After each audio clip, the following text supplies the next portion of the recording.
You're very upfront Pretty much. about talking about this killing. Right.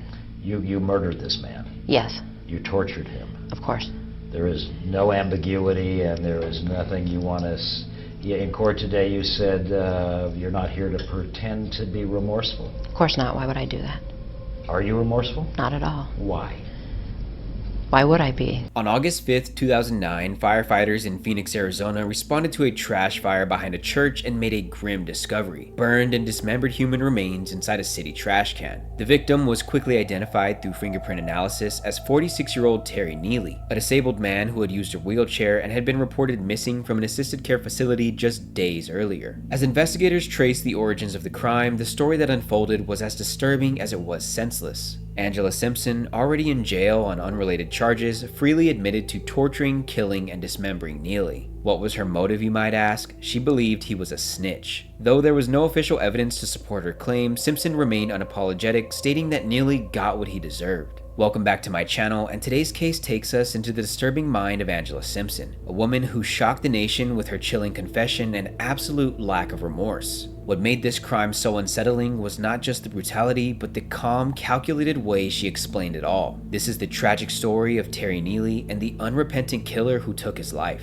Angela Simpson, born on November 29, 1975, endured a deeply troubled upbringing that would cast a dark shadow over the rest of her life. Her battle with mental illness began at the young age of only 10 years old, marking the start of a long and painful descent. Not long after, she began abusing illegal substances, further destabilizing her already fragile mind. Over time, her life spiraled into a cycle of self-destruction and violence. Though she became a mother to 4 children, Simpson refuses to speak about them, adding an eerie silence to her already disturbing profile. Do you have family? I do. From an adopted family? Or I have from 4 children. You have 4 children? I do have 4 children. Where are they?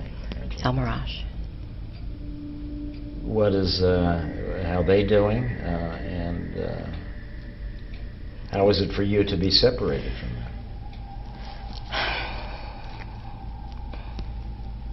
I don't want to talk about my children. I can't do that. Yeah.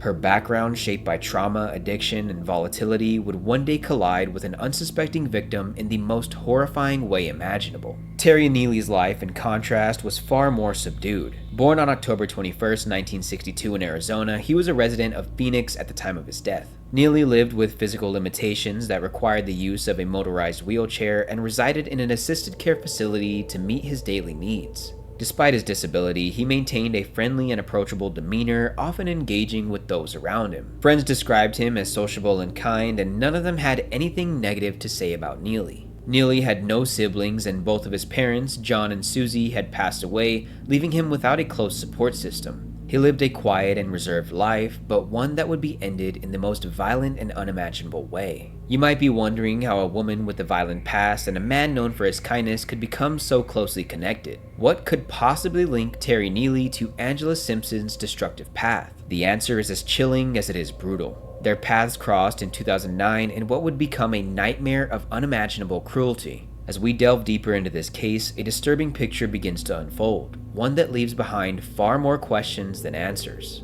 On August 2nd, 2009, Terry Neely left his assisted living facility in his wheelchair, unaware that it would be the last time he was ever seen alive. Not long after his departure, he came into contact with Angela Simpson. The two were acquainted, and Simpson lured Neely to her apartment with promises of illegal substances and sexual activity. Once inside, the tone shifted dramatically. What followed was 3 days of unimaginable suffering as Neely became trapped in a nightmarish scenario with no chance of escape. I took him to my house, walked him down the street. I don't know why the media acts like the motherfucker couldn't walk. He walked very well. Walked him upstairs, kicked his ass, and killed him. Simpson's rage was unrelenting, and her cruelty knew no bounds. Angela subjected Neely to an extended period of torture that defied belief. She struck him repeatedly with a tire iron, stabbed him approximately 50 times using multiple knives, and even drove a 3-inch nail directly into his skull. As if that were not enough, she even extracted his teeth before continuing her sadistic assault. Neely sustained severe blunt force trauma to the head, deep stab wounds, and ultimately had his throat slashed. In a final act of violence, Simpson strangled him with a television cord, ending his life in the very apartment where the torture had unfolded. She then dismembered his body and placed his remains in a nearby residential dumpster. In a quick attempt to conceal her crime, she set the bin on fire, leaving behind a gruesome scene of destruction and death. Unbeknownst to Angela, her horrific crime was already beginning to unravel. The assisted care facility where Neely resided had quickly noticed his absence and filed a missing persons report. While Simpson believed she had successfully hidden her actions, help arrived just in time to prevent her plan from reaching completion. On August 5th, firefighters responded to the fire and made a grim discovery: charred human remains. Despite the fire, enough evidence remained to spark a homicide investigation that set law enforcement on the path to uncovering the truth. Investigators wasted no time in identifying the victim. Fingerprint analysis confirmed that the remains belonged to Terry Neely, the man that had been reported missing just days earlier. The discovery sent shockwaves through the community, and a full-scale murder investigation was launched. Forensic analysis would also link Simpson directly to the slaying. DNA evidence gathered from the crime scene further implicated her, placing her squarely at the center of the investigation. With every new detail, it became increasingly clear that this was not just a random act, but a premeditated and a gruesome assault. Soon after the remains were identified, another disturbing clue emerged. Neely's wheelchair was located not far from the apartment of 36-year-old Edward McFarland, a known associate of Angela Simpson. This critical piece of evidence helped narrow down the timeline and the location of the slaying. Investigators then turned their attention to a different apartment frequently visited by both Simpson and McFarland. There they made a chilling discovery: bloodstains inside the unit, which were later confirmed through forensic testing to belong to none other than Terry Neely. A witness also later came forward with some alarming information. According to his statement to police, he had once noticed smoke coming from the same apartment linked to Simpson and McFarland. When he entered to investigate, he observed a trash bin placed unusually in the kitchen, an ominous sign given the later discovery of Neely's remains in the same bin. The witness further revealed that Simpson and McFarland had asked to borrow his car. Most disturbingly, the witness even claimed that Simpson confessed to the slaying and issued a terrifying warning. If he reported what she had done to the police, she would kill him too. By the time police were ready to question Simpson and McFarland, the pair were already in custody for a completely unrelated crime. This gave detectives the perfect opportunity they had been looking for. On August 18, 2009, during a police interview, Angela Simpson made a stunning admission. She openly confessed to the slaying of Terry Neely. I took him to my house, walked him down the street. I don't know why the media acts like the motherfucker couldn't walk. He walked very well. Walked him upstairs, kicked his ass, and killed him. And again, your belief is that he was a snitch because he Right. told you. You claimed that other people had been killed in that same part. You had killed other people. Have you killed other people? No, I've never killed anyone else. So that was something to talk. Right. Her confession shocked investigators, not just because of the content, but because of the manner in which she delivered it. Angela showed no hesitation, no fear, and most importantly, no regret. Her words and demeanor suggested a level of coldness that deeply disturbed all who heard her. With her confession and the growing forensic evidence, the case against Angela Simpson came together fairly quickly. But what would soon make headlines across the nation was not only the brutality of the crime, but the motive that she gave and the chilling lack of remorse she displayed. Angela Simpson was no longer just another name in a police report. She had become a symbol of terrifying brutality, capable of not only committing unspeakable acts, but doing so with unapologetic confidence. Do you care that anyone feels sorry for you? Do you want anybody? Feel sorry for me. Yeah. Should the people who are watching this say because she had a bad childhood, Of course not. because she had as mental illness, Of course not, no. that we should feel some sympathy for you? No. You would not have that. I want no sympathy, no. What then? Do you care what anybody thinks about No. Angela Simpson and what you No. have done? I don't. It's again your candor. I've interviewed people who have committed murders before, and usually they sort of prevaricate or they this or that. You're about as direct as it gets. Right. Why is that? It's only fair. I expect you to be the same way. Okay. Angela Simpson, already incarcerated for an unrelated crime, showed no hesitation when detectives questioned her about the slaying of Terry Neely. During the jailhouse interview, Simpson was calm, composed, and disturbingly direct. She asserted that Neely, who was 46 years old at the time of his death, was a snitch who had got what he deserved. With unnerving clarity, she explained that she murdered him because he had allegedly informed on a righteous person years prior. "He told me that," she added, as if that alone justified the brutal crime she had just committed. After further investigation, the Phoenix Police Department could find no record or evidence suggesting that Neely had ever served as a police informant. Despite the absence of supporting proof in her claim, Simpson remained adamant in her belief. In the same interview, she plainly stated, "I beat him to death. I killed him and cut him up." There was no sign of remorse in her tone and not a flicker of regret in her expression. What insights can you give us to you? What would you have anyone who may hear this interview know about you? There's really nothing. People are going to believe what they want to believe.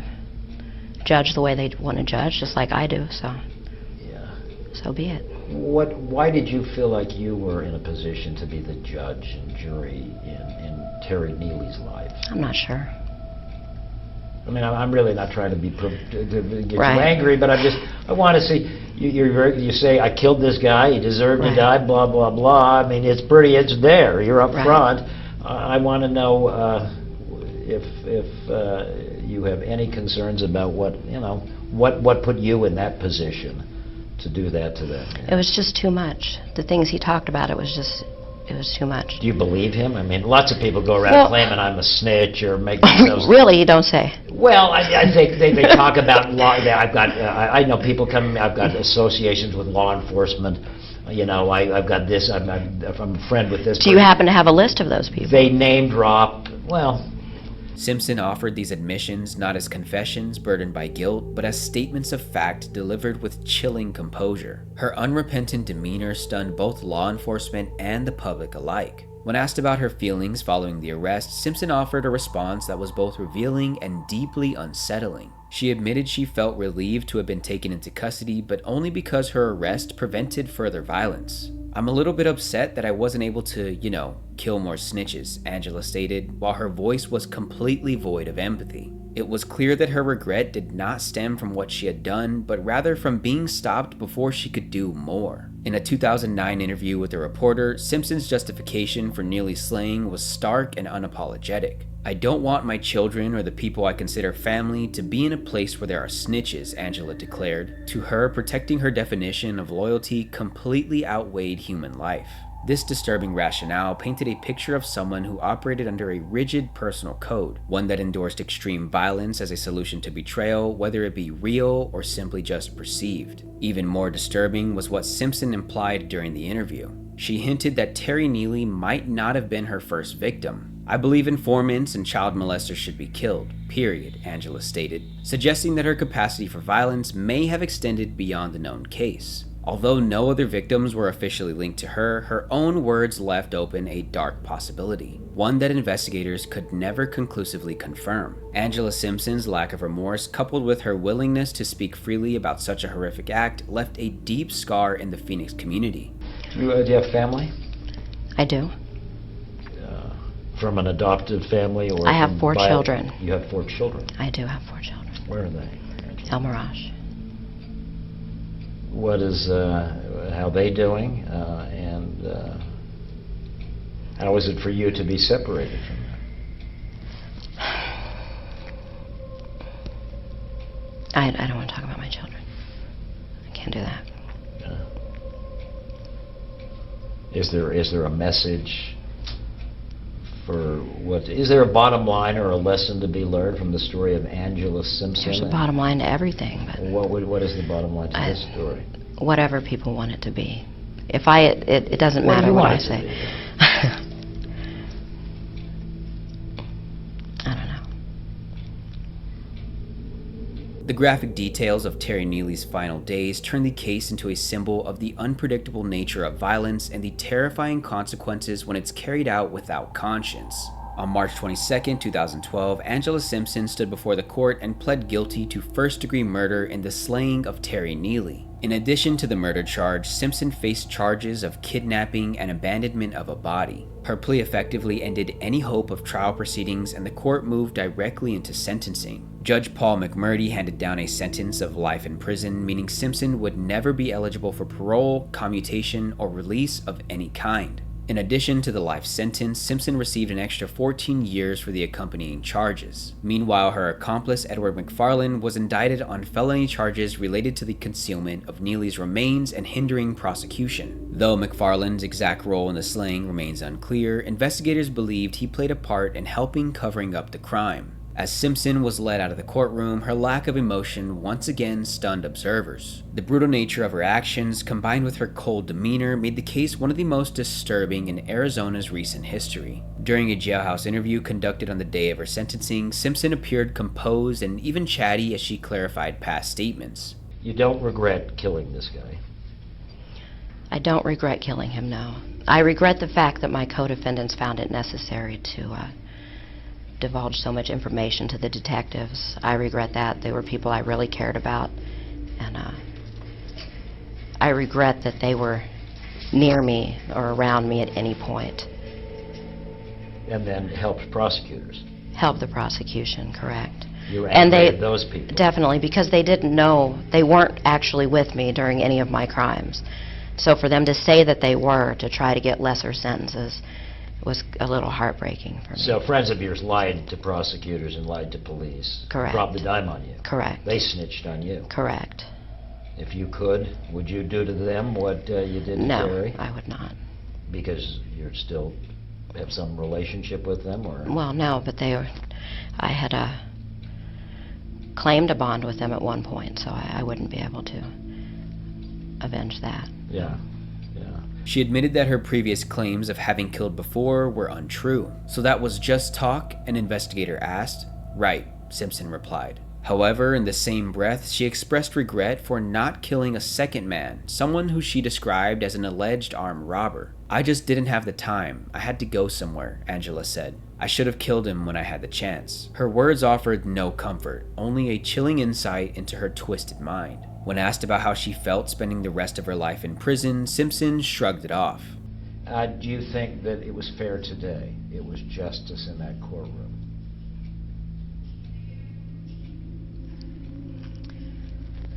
No, I don't. Why? I should have gotten the death penalty. Did you want the death penalty? No, I prefer to spend my life with my sisters, but yeah, I do believe that would have been justice. So you deserve death penalty, but you're glad that you got what you got? Right. Because you... Right. When you say your sisters, you're talking about women you know in prison? Right. Okay, and have you found that there is some bonding and that you have made friends here that will be of some comfort to you when you're in prison? Most definitely, yes. Most definitely, yes. Yeah. When the interviewer asked Angela whether she would commit another slaying if given the chance, she answered without a pause. If the opportunity arises, I hope so, Angela said. The remark, spoken with complete sincerity, underscored how detached she was from the gravity of her crime. Years later, in 2021, a portion of Simpson's prison interviews gained renewed attention on social media when it went viral on TikTok. In the audio clip, Simpson states, "He told me he was a snitch on many occasions. Walked him upstairs, kicked his ass, and killed him," Angela said. When asked if she truly believed he was a snitch, the first words out of her mouth will send chills down your spine. Okay. Do you believe him? Do you think he really was a snitch? Oops, if he wasn't.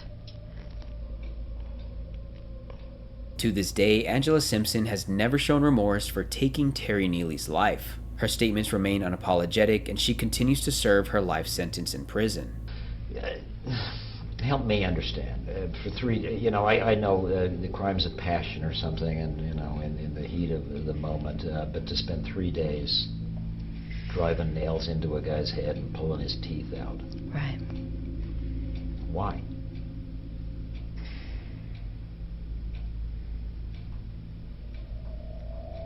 I found it necessary. Did you find it pleasurable or exciting, or was this just It's just necessary. Necessary. Right. So this was more like a business-like proposition. You were doing something that you felt a job that needed to be done. Right. Really. Right. And whatever came into your head, I'm going to drive a nail into his head, or was this just a symptom of what was at hand in that apartment? Right. Yeah. Right. Your moment. I'd like to, because we've got to get run back, and Right. I want to get what you say on television. And I'm grateful that you would be willing to talk to us, and I wish you the best under these Thank you. circumstances. What would you have the world know? You're You're sort of an interesting character, because first of all, women generally don't commit crimes this heinous. Right. This is usually the domain of men. That's unfortunate. You think more women? Oh, yeah, equal opportunity, definitely. And I know you're being sort of a smart aleck to me. Slightly sarcastic. But Yeah, I can do seriously, that. in some ways, I've been covering murder and mayhem and covered serial killers to petty shoot-'em-ups. And you don't meet many women who commit the kind of calculated, long-term murder that you committed with this guy. You don't meet many people who are willing to say, I did it, and you know what? Deal with it. Right.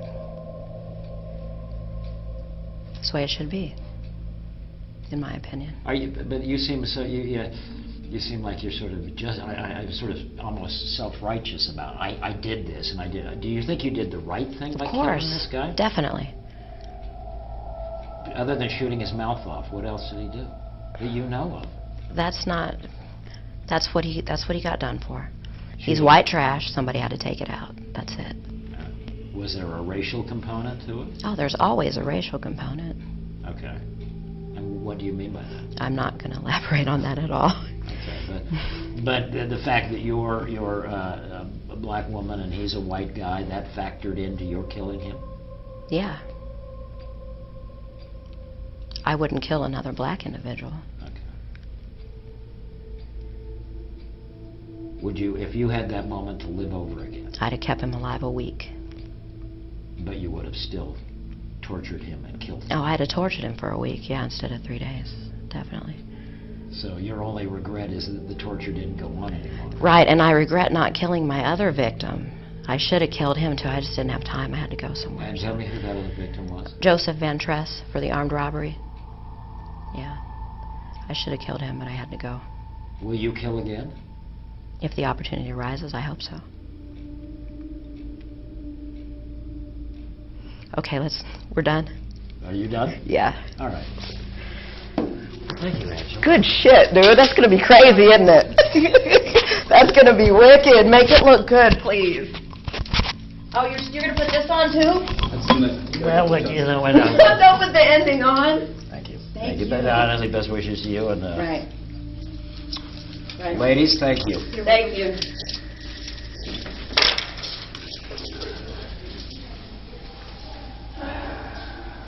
What are your thoughts on the chilling case of Angela Simpson and the brutal slaying of Terry Neely? Do you believe her claim that he was a snitch, or was it a twisted justification for a horrific act? Do you think life in prison was a suitable punishment for someone like Angela, or should she have received the death sentence as she herself admitted would have been justice? Leave your thoughts in the comments down below. As always, thank you for watching. If this case caught your attention, make sure to like, subscribe, and follow me on social media for more true crime content. Always remember to dig deeper, question what you hear, and seek the truth behind the headlines. I'll see you next time with another haunting and unforgettable story. Until then, stay safe and take care.